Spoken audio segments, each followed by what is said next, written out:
Hi, my name's Nick Browning, and it is my privilege to serve as the CEO for the Humane Society of Summit County.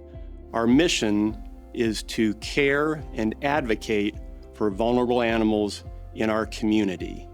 The story we're about to share with you tonight is just one example of the many animals we've rescued in the last year.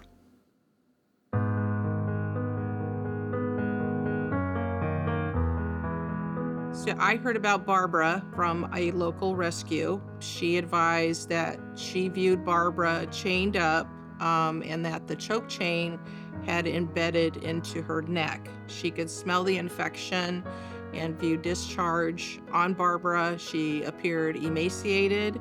She was dehydrated. She had no food, no water. It was very hot, and there was no contact with the resident there after Akron PD arrived on scene. Viewing Barbara for the first time, she was extremely thin. She was very sunken in. Her face was sunken in. She had no muscle mass. Her hip bones, her ribs, spine were showing. She just looked very beaten down and just given up. She was initially picked up by Rubber City Rescue, and then she was brought to Metropolitan Animal Hospital, who we frequently partner with for a lot of our sick and injured strays. And she had a huge sore all across her neck, deep, deep wounds. It was pretty jarring to see. As we went through medical, we found she was heartworm positive and she had worms, and obviously she was a senior already, so she had lived 6 to 7 years of her life in this condition. When Barbara first came in, she had the chain embedded in her neck, and the skin had started to heal around it, so it wasn't exactly a clean wound. It was infected, and the skin wasn't healing correctly. She also had heartworm. She tested positive for heartworm, and when we looked at her blood under the microscope to confirm the positive results, she had about 10 microfilaria per view, which is a lot. When we were finally able to get radiographs from one of the clinics we partner with on Barbara, we saw that she had some opacity on her mammary chain, which means there's probably a mass there. So when we were able to finally put her under safely, we removed that mass and debrided her neck, which is pretty intense for an older dog. It's a long surgery, especially when we're doing it at the same time as a spay. You're under for about 45 minutes, which is a long time.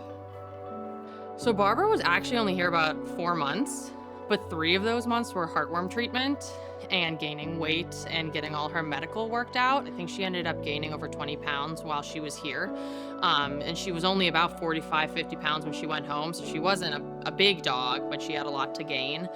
And she was very just kind of subdued when she came, as you would expect. If you're low on calories, you don't feel great that day. And she'd been low on calories for who knows how long, given her body condition. So she was pretty kind of just chilled and laid back. But as she gained weight and started getting that more consistent food, you could really see the bonds being built with staff, being that they were providing for her and caring for her, and she really would show staff how cuddly and sweet she was. She came in and was just immediately so happy to be here, wanted to love on everyone. She really didn't show any of those standard sensitivities that you would expect from a dog experiencing the level of neglect that she did. Barbara's personality was awesome. From the day she came in, it was like she knew we were trying to help her. She was grateful, and she was so excited to see all of us. And she would jump up and give us hugs and kisses. And she was like that the entire 3 months she was with us. She was always happy. She always loved kennel staff, and she was just good-natured. So I actually knew her initial adopter. I've been here about 5 years in October. So I remember the previous dog he adopted. He adopted a dog named Spade. And she was a shyer dog. She came in with multiple dogs, and she was a little more nervous. So we wanted to give him a dog that was a little easier for him. Barbara is just once in a lifetime. She's one of those unicorn dogs, we call her, because she's bomb-proof. She's so easy. She loves everyone. She's incredible. And she was gorgeous. She has those bright blue eyes. So she just stood out for us socially. And then he actually came in a few times to meet different dogs.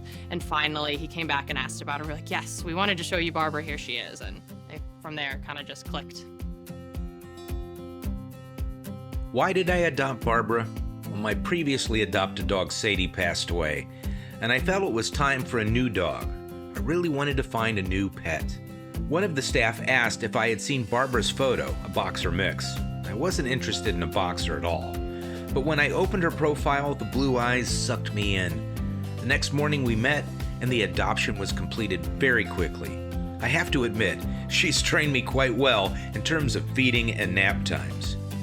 Her favorite thing to do in her forever home is to nap, nap, and nap more. It's my favorite thing too.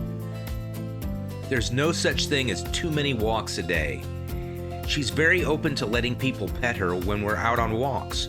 So far, she hasn't met anyone she doesn't like. Even the letter carrier stops to scratch Charlotte behind the ears when we're out for a walk.